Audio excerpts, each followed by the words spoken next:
Yeah, welcome everyone to my presentation. My name is Tobias Jeske and I will talk about floating car data from smartphones, what Google and Waze know about you, and how hackers can control traffic. Before we start, a few words about myself. So I've studied computer science and electrical engineering. I'm doing now my PhD in IT security at the Hamburg University of Technology, and yeah, you have probably noticed my strong accent, so I'm a German.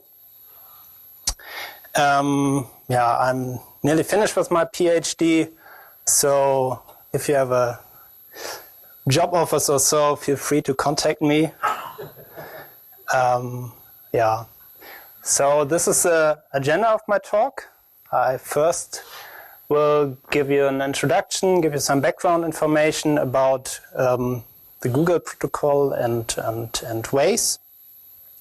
Then I will talk about the protocol analysis I have done. So the starting point was this mobile phone here, the standard Android phone, and I've heard that this Android phones, they send the current position of this phone from time to time to the Google server, and I wanted to know how this works, concrete. I've also, at the bonus, I've also analyzed the Waze protocol. After I've analyzed the protocol, I have evaluated the protocol regarding the privacy and authenticity requirement. So if you look at this scenario, as a user, usually you have a strong interest in your privacy. You don't want that you can be tracked, for example, by Google. And if you look on the Google side, Google has an interest that it only gets correct data from smartphones. So you don't want, as Google, that someone sent you fake data. I've did this evaluation. And both requirements are not really fulfilled. So I've thought there could be a better way of doing it. So in the last part of my talk, I will give you a solution to this problem, hopefully a solution.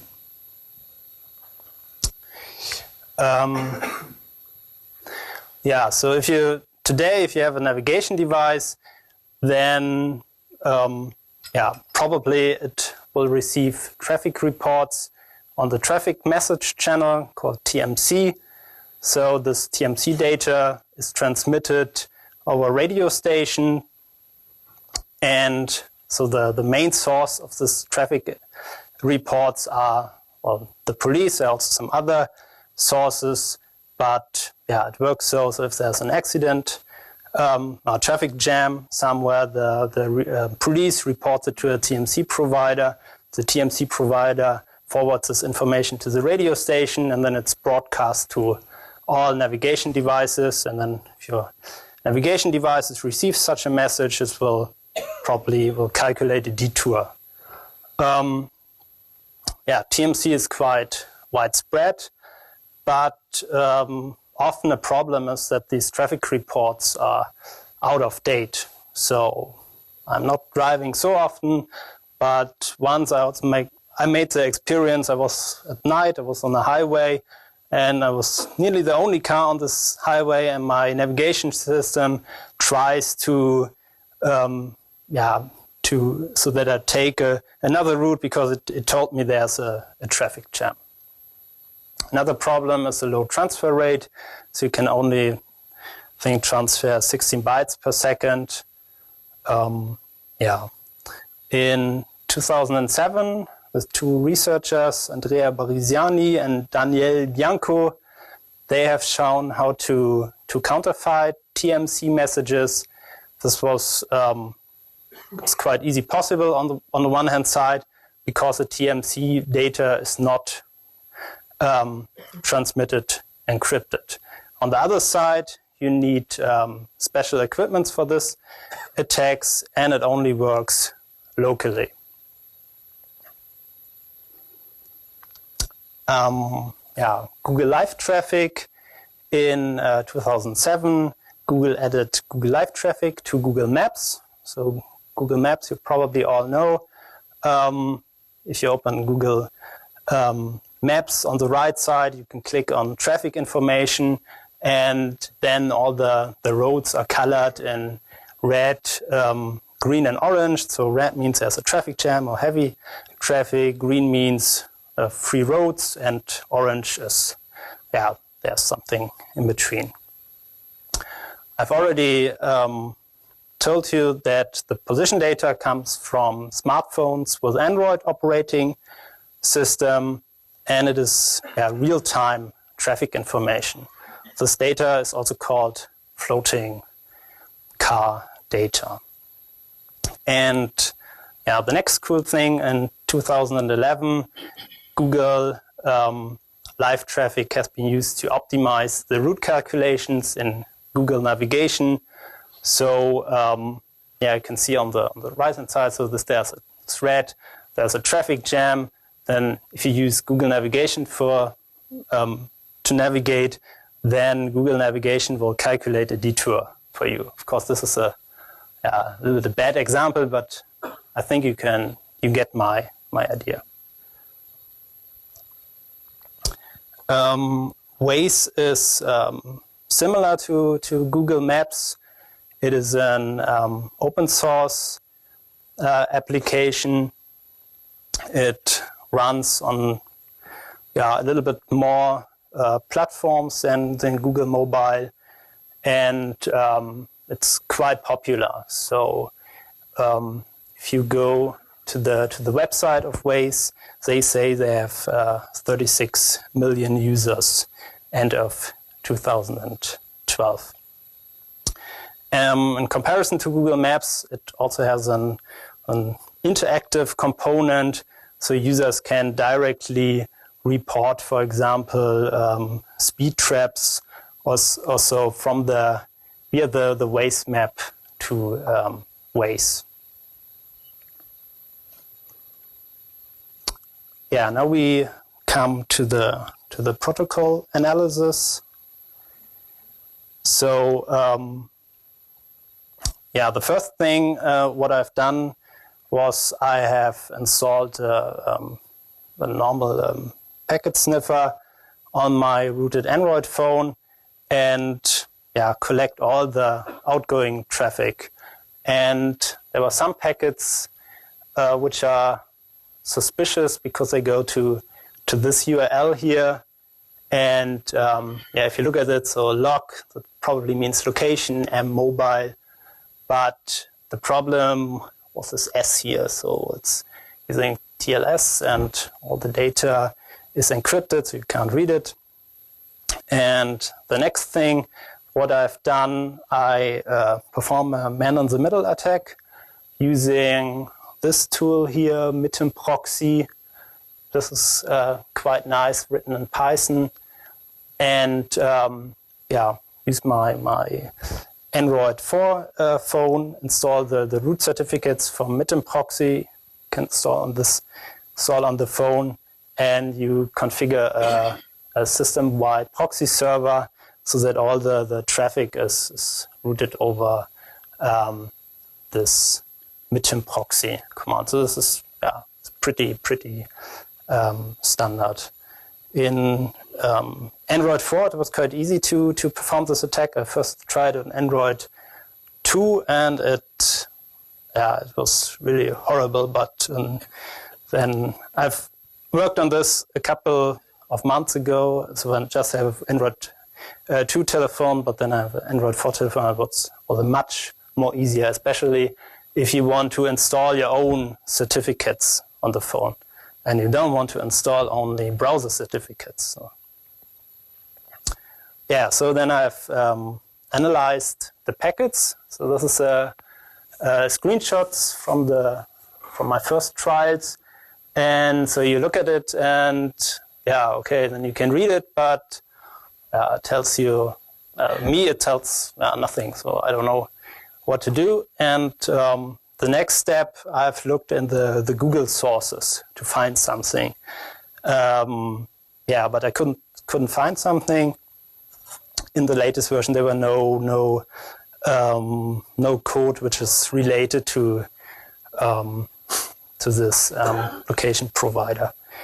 Then I've looked in the internet and I found one of the first Android versions, 0.6 beta or so. I found it on one server in the internet, and actually at the first version they released this. This code was included in the sources, so I could find out that Google uses called MASF. So it stands for Mobile Application Sensing Framework. They call it this way.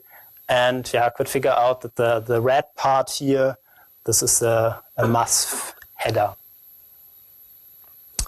The protocol is a simple request-response protocol. So you send something to Google, and then you get a response message back from Google.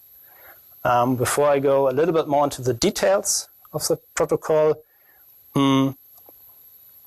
just want to explain the Google protocol in a nutshell. So it works so that the smartphone sends Google the status information of the GPS, wireless, and mobile unit.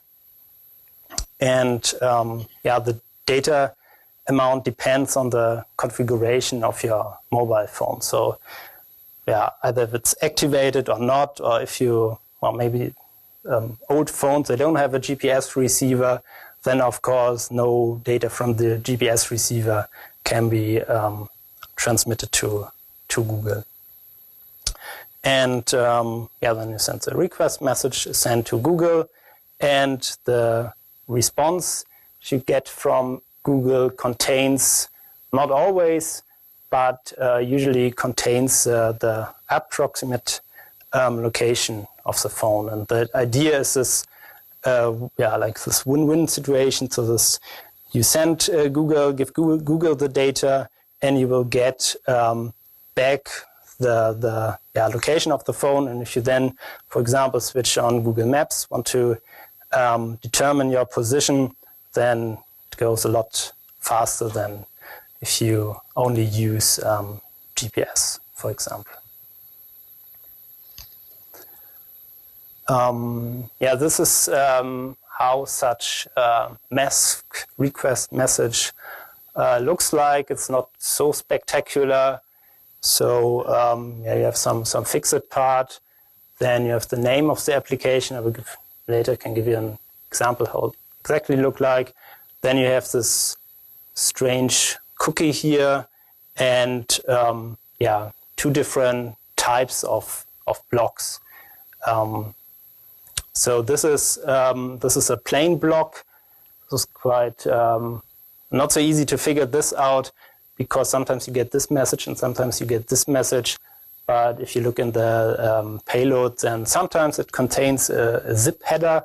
So it was quite obvious that that this is the zipped version. So if the payload size is over a specific threshold, the data is transmitted compressed. This is the response message. It's also not so spectacular. The only thing is you also have this ID field here, and this you also have in the request messages. And with this, these two messages are linked together. Now we look at the payload. Google uses protocol buffers to encode the payload. This is actually clear because the protocol buffers, this format was developed by Google. So that's the reason why they use it. And it's used to serialize data structure. For those who don't know, have never heard about protocol buffers, it's a binary format, and it's optimized for high processing speed and data density. So Google says it's 30 to 100 times, I think, faster than XML. I don't know if this is the case, but it's a binary format, so it should be faster. And the good thing is it's open source since July 2008, so you find a lot of libraries to pass, automatically pass this your protocol buffers encoded data. But you still have to describe or give this parser a format description. So it's not only that you can give this data to these parser engines and you get the data out of it. The request message, as I've said, contains 0, 1 or more profiles from the mobile unit, Wi-Fi, and location unit. And it also contains a platform profile. And this platform profile, first it contains the name of the platform. So you find something like this. This is the firmware, contains the firmware of your Android phone. And what is quite important, especially for if you evaluate the privacy, is this platform key. And that is used as a pseudonym, and this can track your smartphone. As I've said, in the response message, find the current position if possible, and Google also give you the location of access points and radio towers around the location of your smartphone. And the response message can also contain a new platform key. So I've figured out if you send a request message to Google without this platform key, then Google is so nice and create a new one for you. So I've tried it with a fresh smartphone. So I just load up the firmware and bring it online, and then the first message contains no platform key, and then if you look then at the response message, it contains the missing platform key. Yeah, this is the description file for the protocol buffers parser. So it doesn't contain everything. It's just an excerpt what I've re-engineered, because the thing is so I had the sources of the first Android version, but it doesn't contain everything. So if you have a recent Android phone, Google added a lot of more stuff to it. So I've some parts are from the first Android version, and then a lot of stuff I've just re-engineered. So I cannot say to 100% that these are the correct values, but if you look at it, then it seems to be that these are the values. So, but the most important one is, of course, the platform key. And the response message, it's actually, as I've said, so it's the other way around. In the request message, you send information of your access of your Wi-Fi unit, and so to Google. And in the response message, you get back information, location information about the surrounding access points, Wi-Fi, radio towers, and so on. Yeah, the Waze protocol, it's also a simple request-response protocol. Source code is released under the GPL. Position data, the difference is transmitted in the clear, so it makes it quite easy, and TLS is only used for login. Also used with a proxy to record packets. Transmitted data is just an encoded ASCII string. And the protocol is quite simple. So you just log into Waze, then you get a server ID and a cookie from the server, and then all the next messages, the subsequent messages you send to Waze contain the ID and the cookie. So here's an example. So you have the server ID, the cookie, and then, for example, you have here a GPS path, which contains a bunch of locations. Yeah, now we come to the evaluation part. So I've visualized the information which is sent to Google. So it was in the night. I took the car and I drove. It's in the middle of Hamburg, and I drove this route here. So the dashed line here that comes from the GPS logger. It is also, besides a small tracking error, the track, which is the location information, which is sent to Waze. And this is blue and red circles. These are the measurement points sent to Google. So in this scenario, everything was switched on. So GPS was switched on and Wi-Fi was switched on.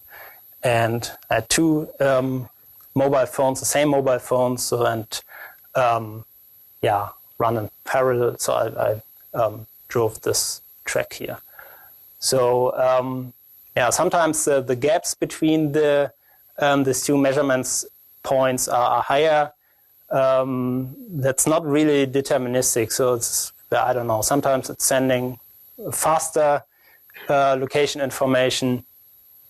But one have to consider that, for example, here I was driving very fast, and here, for example, I was quite slow. So actually here's a very famous speed trap in Hamburg, so I have to go a little bit slower. This scenario was not so realistic because usually you GPS is switched off. But a lot of people leave wireless LAN on. Probably not you here in the audience, but a lot of people just leave it on. And so in this scenario, I'm living around here. This is a normal, or not a normal day in my life. So I live around here, and here's my work. And so I've started here. Then I took the commuter train, goes this way. And so it goes here, and here at this point I come out of the tunnel, so then it gets signaled, so I immediately send the current position to Google. And if you look at this position here, there's the institute where I'm working in, and there I've stayed a few hours. So these are the timestamp. And then I went back. Oops. So, but I didn't went home. I went to the University of Hamburg. So there's a library. I sit there.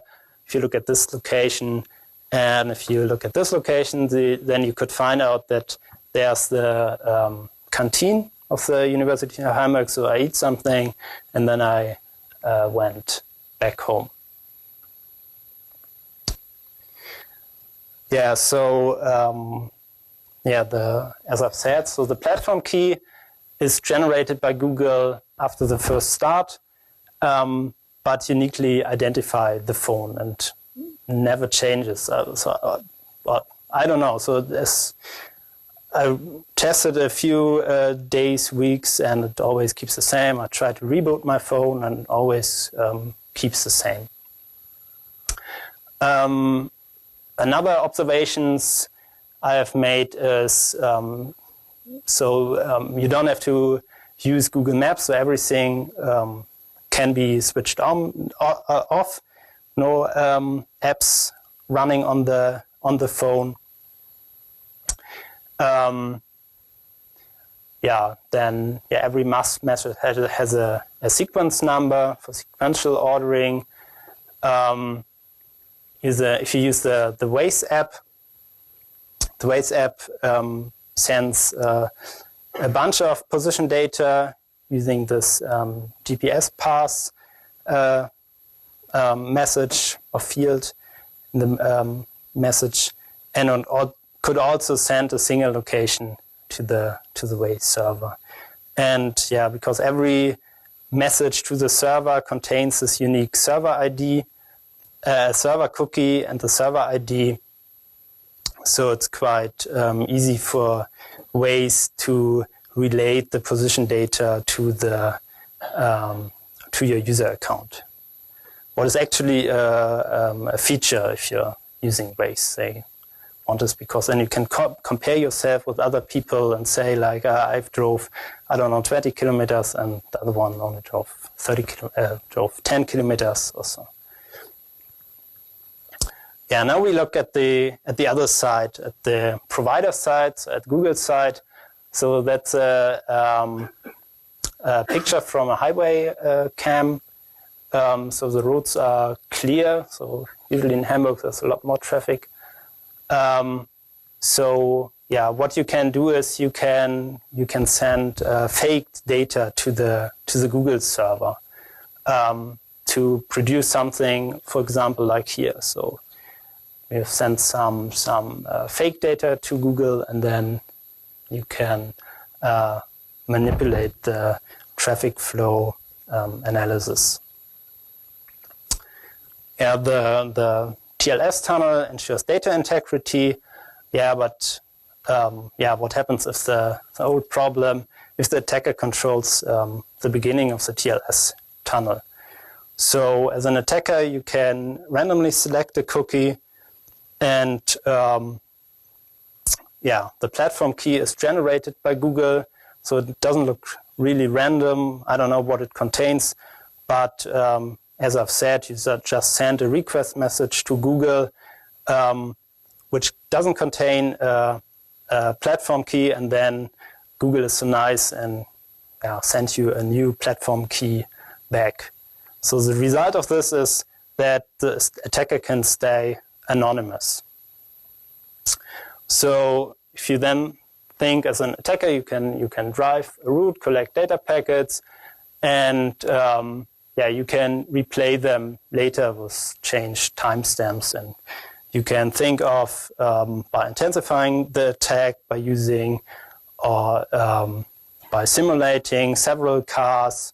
You can add noise to the measured value. You can use different IP addresses, botnets or whatever. And so at the end, you can, as an attacker, you can achieve it that Google can't distinguish between real and fake location information. An attacker can make people drive into traffic jams or keep roads clear if traffic data is used for navigation. And the main important difference to the TMC attack that you don't need special equipment for this. And another point is you can theoretically manipulate the traffic data worldwide. This attack scenario can also be applied to Waze, but it is a little bit more difficult, so to say, because it's always linked to a user account. But Waze offers the possibility to send anonymous data to them. But I don't know if they're really using it, because Waze is quite popular, I think, in the US or so, but in Germany, no one is using it. So I've checked a few days, I've checked Waze for Hamburg, and the Hamburg is a very big city, and there was really nothing. So, I couldn't really try this out. This I think I will skip because it's obsolete. So when I've visualized the data points, and I've found it's not a bug or security, a privacy threat. Also, so there's a Google has this network location provider protocol where you can send the MAC addresses of your surrounding access points to Google, and then Google calculates the location for you. And there was this guy here, Sami Kamkar. He found out that you can only send one MAC address to Google, and then you get back the location of this access point. So then Google have fixed it, and I've then found out that, okay, you have to send 2 MAC addresses to Google, but the second one can also be an unknown access point. So if the access point is unknown, then Google will just will accept it and calculate the position of the access point, send it back, which Google knows. But yeah, we talked to the privacy commissioner in Germany, and yeah, this bug has been fixed by Google. So yeah, now yeah, what can you do to do it better? So I'm not a big fan of breaking everything and then say, yeah, I also want to try to find yeah, new solutions for problems. So as a repetition, so again we have these 2 requirements. So first we have the privacy requirement. This is usually for the smartphone owner. If you have a smartphone, you're interested in a high degree of privacy. You don't want that Google can track you. And on the other side, you have the authenticity requirement by the provider like Google. So Google has an interest in the correctness of the data. So the data must be yeah, authenticated in some way. So you want to exclude malicious smartphones from the calculation of the traffic flow. And yeah, incorrect traffic data influences the user navigation, and so this means then hackers can affect the traffic flow. Yeah, you might think, okay, that hackers can affect the traffic flow. I mean, today it is not really relevant because not so many people using Google navigation. But yeah, if you look at other solutions, other navigation systems from other vendors, they actually implementing the same concept, so that the car sending the current position to a provider, and then the provider calculates does the traffic flow analysis, and then send back the results to the navigation system, and then the navigation system will calculate a detour if there's a traffic jam also. Yeah, I just want to give you a very roughly description how you can solve this, because it's quite relatively a lot of mathematics is needed for this. But I remove all the mathematics. Just want to show you the main concepts. I think this is more important. If you never heard about it, the solution is based on zero knowledge proof of knowledge. So what is a zero knowledge proof of knowledge? Zero knowledge proof of knowledge is a proof of knowledge, and a proof of knowledge, it's a proof between a prover and a verifier that a mathematical statement is true. And if the honest if the prover behaves honest, you always can convince the verifier, and if he's dishonest, he can't convince the verifier with overwhelming probability. A zero-knowledge proof of knowledge, it says it's a proof of knowledge where a verifier obtains no further information from the prover other than the fact that the prover knows the solution of the underlying mathematical hard problem. So to give you an example, to understand how these proofs works, you can think of a server authentication, the user authentication to a server. So usually if you authenticate yourself to a server, you have a username and you have a password. So with the username, you say who you are, and with the password, you prove that you are who you claim to be.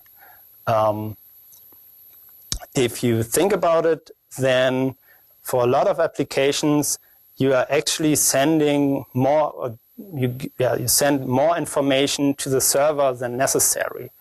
Because on some privacy-related applications, you only want to prove that you have access, nothing more. But you give a lot more information about you, because for example, you tell the server who you are, and this is some additional information which is not needed. You only prove that you know the password, for example. The consequence of this zero-knowledge proof of knowledge is that protocol runs are unlinkable. So this means that you can do the proof today and you can do the proof tomorrow. And as I've said, so no information is transmitted to the verifier other than the fact that you know, for example, a secret value. So even if the verifier can't recognize you, he also can't say, okay, I don't know who you are, but I know that you are it was the same user, for example. And even this is not possible with these kind of protocols. So there are different applications. So it's not something which is very new. You find it in electronic cash, and there are a lot of research papers around that. During my research, I did some using this for smart metering. It was the scenario was quite the same. A few difference, but generally speaking, was the same. So what is the idea of this solution? So the idea is to link the location information with tickets or one-time tickets. So you have two protocols, a get dispenser protocol and a submission protocol. The get dispenser protocol runs only once, and there how to say? So I would say like you put your pants off. So you authenticate yourself to the provider. You say who you are. You authenticate yourself, and at the response you get is so-called I call it a ticket dispenser. So like ticket dispenser you can think of as a soap dispenser, and you press the dispenser and the soap comes out, and this is a ticket dispenser, so you press it and then tickets come out. And so the smartphone has this ticket dispenser, and he could create his own tickets. And the cool thing about it is he can prove that this tickets he has created in the correct way. And he also proves that he has a valid ticket dispenser. And if you then give every ticket like a unique timestamp, so it's only valid in a fixed time slot, for example, every 50 minutes. You can restrict the number of data packets per time and per time slot and device. So here's a this nice figure explained how this works, the get dispenser protocol. So again, you do the user authentication, then this ticket dispenser is negotiated between the provider and the smartphone. What is important is that only the smartphone knows the dispenser at the end. And then you do something, it's called, you can think of it's a hidden signature scheme. So you put this dispenser in a cryptographic commitment. A commitment is, if you don't know what a commitment is, you can think of it's a safe. So I always tell my students, think of it, it's a safe. So you can put something in it, then you close the door, and then you can, this commitment is sent to the provider, and the provider can sign the content of this safe without knowing what is he actually signing. And then the signature is sent back. So this is called the CL protocol, Kamenisch-Wysonskaya protocol.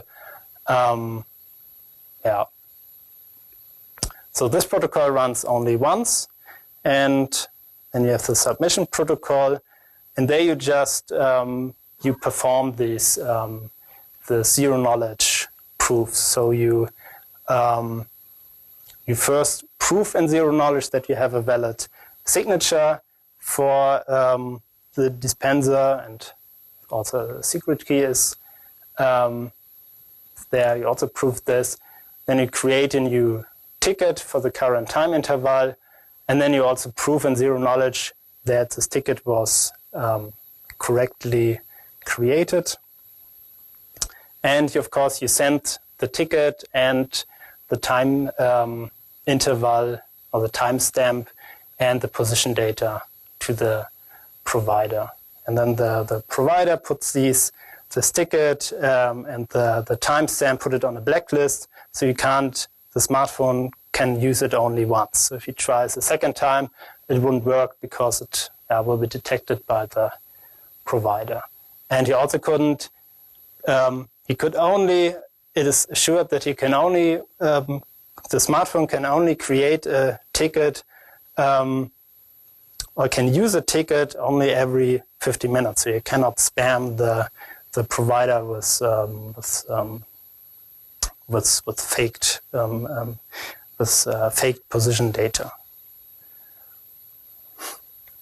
I've implemented the protocol, and it's already today. It's quite practically.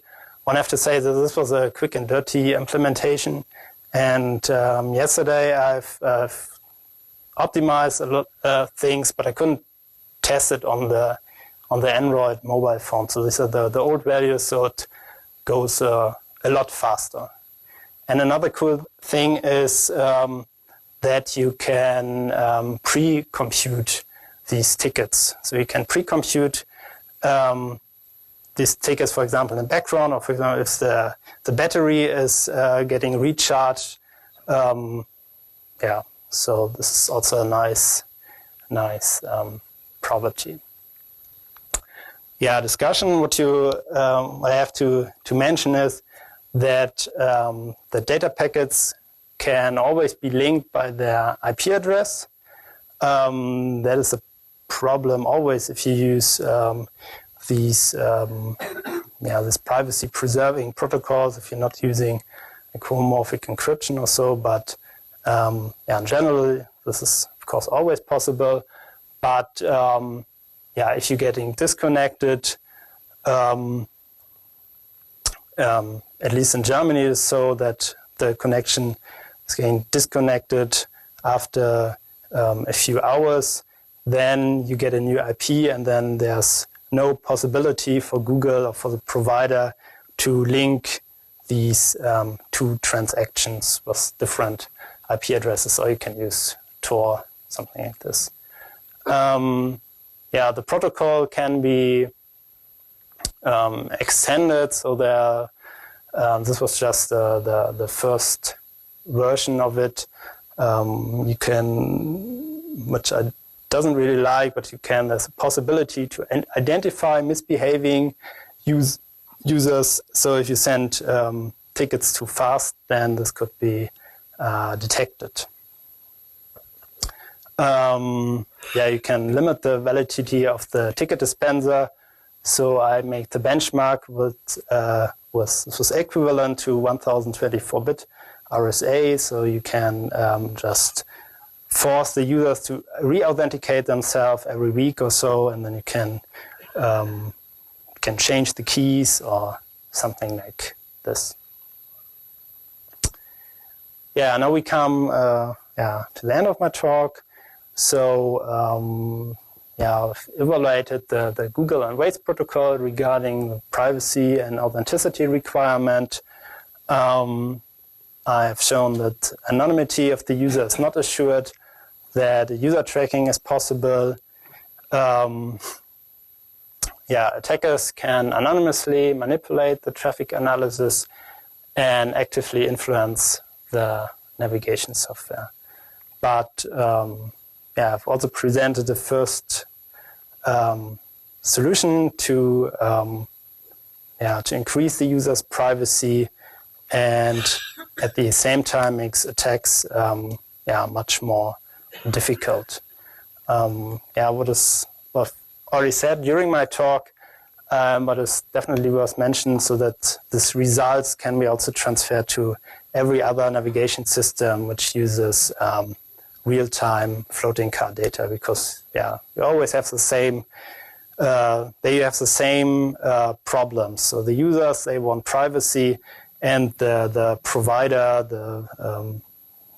the provider wants correctness of the data. I can show you a small demo. It's not really a demo. So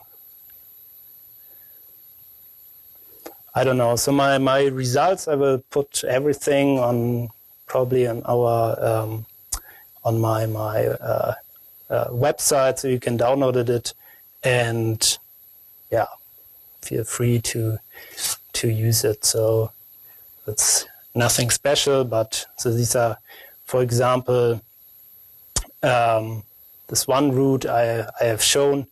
So, and it gives you, prints out all the information which is included in this packets sent to Google. And and you can visualize it.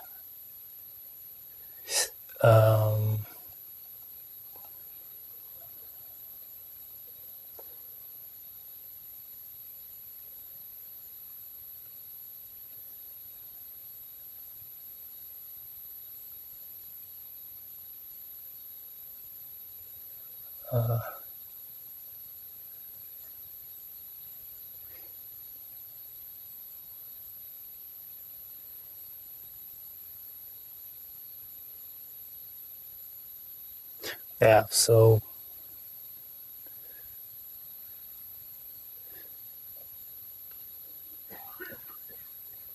this, can you see this? First I want to show you the attack, which is a little bit more spectacular, but the problem is you need a lot of more time, because if you want to create a traffic jam, you must create a very small a car which moves very slow, so you can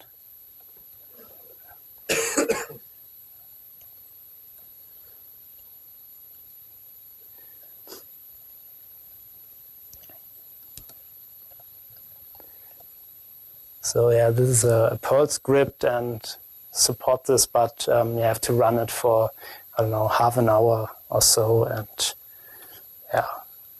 And actually, I'm not pretty sure if I can show this. I don't know.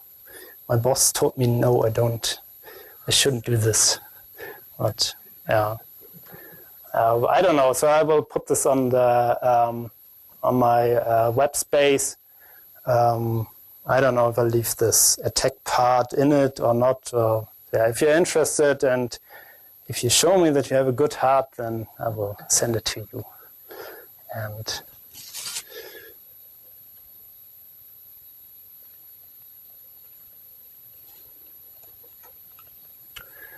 yeah, that's it from my side. Thank you very much for your attention. As you probably have heard, I should, you should fill out the BlackHat evaluation forms, and if you have some questions, then feel free to ask me. And yeah, thank you very much.